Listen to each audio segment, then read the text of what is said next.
Welcome back, friends. The debate over One Nation, One Poll is only escalating. A day after the Congress leader, Adhir Ranjan Chaudhary, declined the invitation to be part of the panel which was formed by the central government to examine the possibility of implementing the idea of One Nation, One Election. Now, the Congress party has attempted to politicize the move even further, with Rahul Gandhi trying to fearmonger over the same. Rahul has said that the idea of One Nation, One Election is an attack on the Indian Union and all its states. Let's listen into some of the voices coming in the Congress party, and then we'll have a nice 10-minute discussion with the BJP and the Congress represented on the panel. Listen in.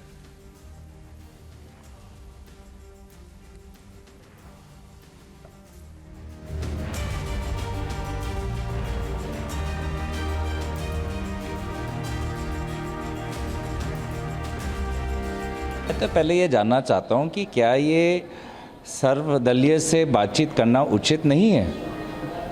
क्या NDA में उन्होंने अलग अलग दलों से बातचीत की है?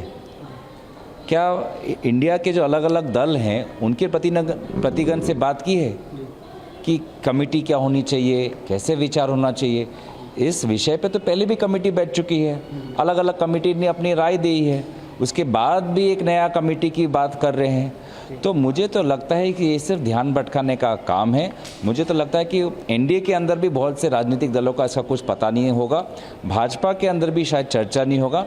तो जब ये किस प्रकार का एक कानूनी व्यवस्था बनाना चाहती है ये सरकार, जो बिना विचार विमर्श किए हुए कुछ भी उनके मन में आया उसमें एक कमेटी भी बना दी, अपने मन से बना दिया, किसी की अनुमति भी नहीं, कोई परिप्रेक्ष्य भी नहीं बनाया, कोई व्यवसाय भी नहीं किया, तो ये सिर्फ ध्यान भटकाने का काम है। आप देखिएगा कि 2 हफ्ते बाद ऑटोमेटिकली ये विषय खत्म हो जाएगा। स्टैंड सिंपल है कि लोगों को अवगत कराना, लोगों को भी पता है कि ये सारे जुमले हैं, ध्यान भटकाने का काम है।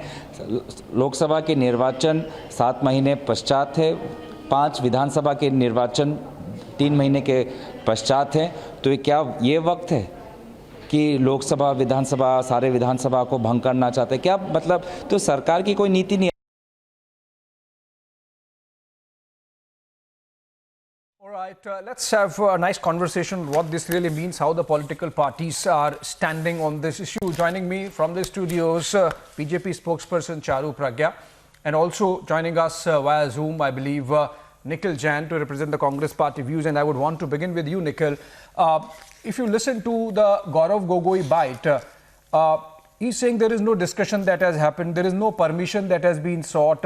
It seems like a distraction, and there is lack of consultation. That's why they are opposing. I mean, is the problem with discussion and deliberation, or is the problem per se with the concept itself? Because if the problem is with the concept, then you have the option of participating in the special session of parliament and put across your views. That's how democracy functions. Have a nice, intense debate and then come to a conclusion. Why just throw the baby out with the bathwater and not be part of the conversation? First of all, Abhishek, the government hasn't yet told even the members of parliament what the special session is being called for. We are only assuming that it may be on the One Nation, One Election. Some people are assuming it's on UCC. Some people are assuming it's on criminal law reforms. People have their different visions of what it might be on, number one. Number two, when we talk about a consultative process that should be there in a democracy, we should have an equal balance and the rightful representation. So the parties that stand has already to lose happened. You are factually incorrect, sir. And may I please? Let me make my point first. Charu will come to you. Complete, Nikhil, complete. So I think the parties, the political parties, the stakeholders are at the most risk of losing from this are the regional parties. But in the committee that has been set up, there is absolutely no representation from the regional parties. 1 out of the 8 people. But that's why the parliament session is.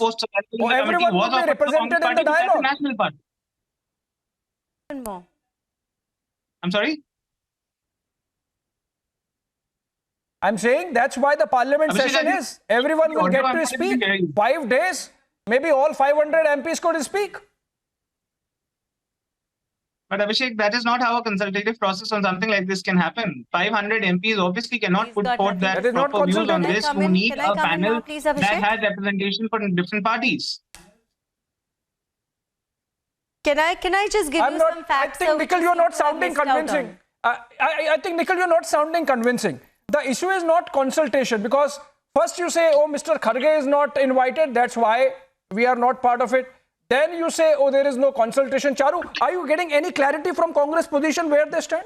No, and let me start from the beginning and remind my co-panelists that when he says there's been no discussion about this, there has been a discussion in the Parliamentary Standing Committee, and they gave a report in 2015 and 2018. So, aapko pata hona chahiye, the standing committees in the Parliament are multi-party committees. Representation from across the nation and across political parties is what consists of these committees. They have twice in 2015 and 18 given a positive report for One Nation, One Election. That's the first thing, and I'm not sure if you're aware of this or not, but you should know this. Secondly, you objected to the presence of Adhir Ranjan Chaudhary ji. Now, if you find him good enough to represent as the leader of opposition in the parliament, why not let him represent on the committee? The formation of the committee is basically so that this consultative process can begin. You are criticizing the process even before it has begun.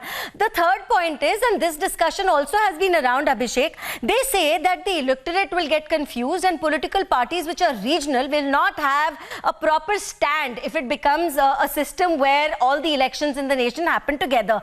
I want to say that in 2019, 3 state elections happened simultaneously with the general parliamentary elections. Yeah. State of Odisha, state of Andhra Pradesh and the state of Arunachal Pradesh. Yeah. 2 out of these 3 states don't have BJP governments. Also, so Odisha. please understand that our electorate is very aware. They are very intelligent. They know who they want to vote for, whether it's the local level, a state election or the parliamentary election. I think when you look at the greater good, when you look at reforms that this country needs, One Nation, One Election is a critical one. Can you even imagine the sheer expenditure that comes onto this country for the sake of conducting elections? The whole cycle of moral code of conduct now, making sure all the government employees are devoted to election processes now, the armed personnel from our forces which are deployed for elections, all of this is a lot to handle, and Okay. also the voter turnout will increase, Okay. Abhishek.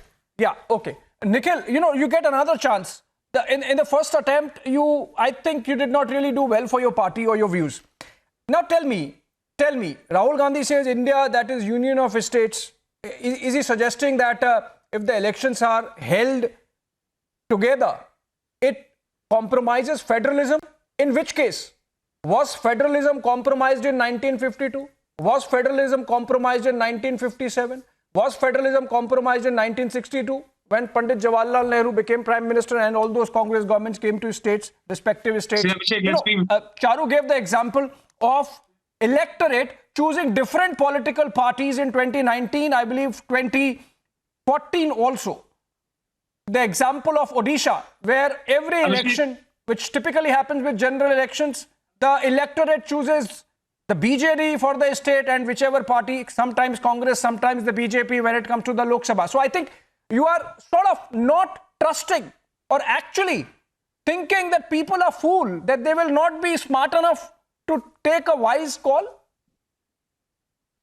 See, Abhishek, first of all, the BJP has been raking up the issue of expenditure in elections. I can take that point, honestly. But I have a very important question for Charu to answer here, that when we are having, hypothetically assuming that we are to have the state elections of all the states and the Lok Sabha elections at the same time, and when I, as a voter, go and cast my vote, I'll be casting 1 vote for my MLA and 1 vote for my MP. You would require 2 ballot machines to do that, right? 1 ballot machine costs about 17,000 rupees. If I'm not mistaken with the figure, I think there are 10 lakh ballot machines that are to be used during 1 round of elections. So that is essentially getting 10 lakh more machines, each of which cost 17,000. I'm not so quick with maths to really know what the figure is, but I think that will run into several thousands of crores. So it is not a very fair argument to make that expenditure alone is the reason. So far as the 1952, 57, 62, 67 elections being held together is concerned, interject on that? and I think this is a very more argument federal today than we were at that point of time. That is not because that the government or the ruling dispensation at that point did not want the structure of federalism, but the reality is that at that point you did not have regional parties with any stronghold. It was the Congress everywhere, whether it was the state governments, whether it was the union government. And the moment you saw the emergence of regional parties, which was good for the country, which was good for federal structure, you started having elections at different times. And what is the answer to all of this? Also, the 3 examples that are being quoted by my good friend from the BJP here of Arunachal, Andhra, and may I another please state, respond now? those are states I've where got neither of questions. the national parties have a very strong presence. Okay, Nikhil, the cost is only one argument of the entire focus that this debate is going to bring us on democracy as we practice. Now, you see, if you look at cost, I might not be getting the numbers exactly right. So the general election costs about 60-70,000 crore rupees, say 60 crore electorates about rupees 10 a vote. I mean, if you really talk about those things, it's not a very expensive amount to sustain our very healthy democracy. But then cost is just one argument, Charu, right? There is this issue of the paralysis of governance that happens every time you are into a model code of conduct. And that's something which we can't afford as a fast growing nation with the objective of becoming a developed country by 2047. I believe that's the argument, right, Charu? Absolutely, and I mentioned that. So when we have the moral code of conduct, the government cannot function as usual. Also, political parties get distracted. Let's be honest. If the election is around the corner and every year we have several elections, political parties are distracted with that instead of governance. Why should we not club these elections together? In the next couple of months, we have 12 states that are going into election. I'm counting the 5 for this year and several states for next year, plus the general elections. Why can we not club all of this together and save trouble for our electorate? Also, because you mentioned cost, let me remind you that when you look at the cumulative cost of a one-time expenditure of buying EVMs versus spending every single time on, say, transportation of our forces, spending for the election, it's a minor investment in comparison to the years of trouble we will save. Also, let's remember, this is a reform which is a well thought out one. This is a reform which makes a part of uniting India in a better way, and I'll tell you why. So when we talk about one nation, one tax, we are improving the system. One nation, one law, one nation, one road toll, one nation, one market, one rank, one pension. So one nation, one election is equally important, and I think we need to remember that the political parties who are opposing this today have not even become a part of this discussion yet. You have something constructive to say, please say it, but just opposing it because Modi ji was the one who proposed it is not right. See, Niti Aayog has said it's desirable. Our former election commissioner has said it's desirable. The parliamentary standing committees have given positive reports. Kovind ji has said it is desirable. I don't know why you don't want to even discuss it. Okay, Charu, before I get Nikhil to respond to you, I have a question for you. When you say OROP, when you say ONOP, when you say one nation, one tax, a criticism that is leveled against the BJP is that, or you talk about uniform civil code, the criticism is that everywhere you are looking for uniformity while we are a very diverse nation, inherently diverse nation. So that's a criticism that perhaps you have to respond. Yeah, absolutely. And where are we taking away from the diversity of the nation by saying that all states have their own independent elections? But let's not just be in this cycle every couple of months. Why can we not do that? Earlier this year, we had some elections. Later this year, we have some elections. Early next year, we have more elections. Are you understanding the circle in which every political party is trapped in and the government is trying to break out of this? Also, it's not just at the time of independence that we had one nation, one election. In 1983, the then Prime Minister also said that we aim to get back to that system because it is more effective. It's better for governance. It's better for the electorate. Now you imagine if elections are just once every 5 years, people can go back home, travel back home, go to their hometowns and vote. Imagine how much more the voter turnout is going to be. You want to maintain India as a thriving, vibrant democracy. You want more and more people to vote. This is one of the easiest ways to make them do that. Okay, Nikhil, before you respond to Charu, I am also bringing to your attention the fact that the committee also, by the way, has to deliberate on whether the common election has to happen not just for Lok Sabha and Vidhan Sabha or the state assemblies, but also for the municipalities and the panchayats. So this argument that Charu gave has merit that in one go, if say about 5%, 4% of the floating population, they have to vote and they are not able to vote, and that's detrimental to democracy because you are in a way denying that many people their right to franchise. If they can take the benefit of single election, go to their respective place where their constituency is, where their voting right is, vote and come back, it actually strengthens democracy by numbers. It's not the other way around. And also, my question still remains, Nikhil, you get the last word to respond to because you are on the defensive on this. Why not have a healthy debate in the parliament? Why just throw it out before even a dialogue begins? So first to answer on the parliamentary debate question, Abhishek, I feel we should have a debate on that. I just hope the government actually discusses it in the parliament. We don't know what they are calling the special session for. Secondly, my friend from the BJP is talking about one nation, one tax, one nation, one rank, one pension. One rank, one pension has not yet been implemented. When you talk about the GST, when I go to buy liquor or to buy petrol, I am still paying an excise tax. It is not just GST, and even the rates for GST on different items are not the same. So let's not say that it is one petrol nation, doesn't one come tax. under It is just GST. a I'm sure you're aware, Nikhil. That's all right. And then there are the number of issues can I of get- GST no, dues not being paid. I'll give Either you as it may, I'll stick to the point. When the point is concerned about municipality elections being held together with these state assembly elections and Lok Sabha elections, the big question there is that to hold local body elections is within the prerogative of the state governments, and therefore they have to decide and not the center. Secondly, those elections are looked after by the state election commissioners, which are different independent constitutional bodies than the Election Commission of India. So I'm not quite sure how those elections can be held together. Thirdly, my friend from the BJP said that this is a step towards uniting India. Are you saying that the India is currently not united, and just because you'll have elections at the same time, India would be united? And lastly, she's talking about how politicians are getting distracted by continuous elections. I think she has a very, very fair point to make when she's talking about her leader, Prime Minister Narendra Modi, who goes on to campaign even for municipality elections, that too He's in the one who's Hyderabad. proposing one nation, So one maybe election, if the Prime actually. Minister was more focused on government, I think we'll not have that point so much. Well, okay. Can I get Okay. What? 20-second No, rebuttal? You will get. Nikhil has, given a litany of charges also. He has one suggestion, I believe, that if you can actually effectively implement OROP, if you can effectively implement GST, then maybe you go ahead and put in the one nation, one poll. So that's one suggestion, but then you respond to the other charges he has made. Absolutely. And I will respond to all. Now, Nikhil, I know, is intelligent enough to understand that petrol, diesel does not fall under GST. And he knows that. And there's been deliberate discussions on this with representatives from all the states. And a lot of the states don't have BJP governments. Maybe you should appeal to them.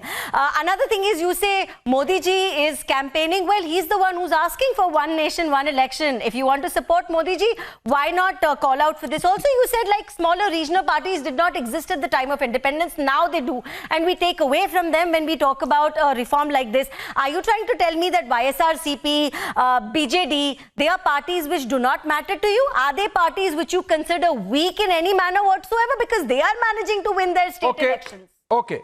Fair enough. I think, Nikhil, you made your point. The debate is not dying down anytime soon because, remember, we are in a build-up to G20 first and then, of course, the special session of Parliament beginning 18th of September.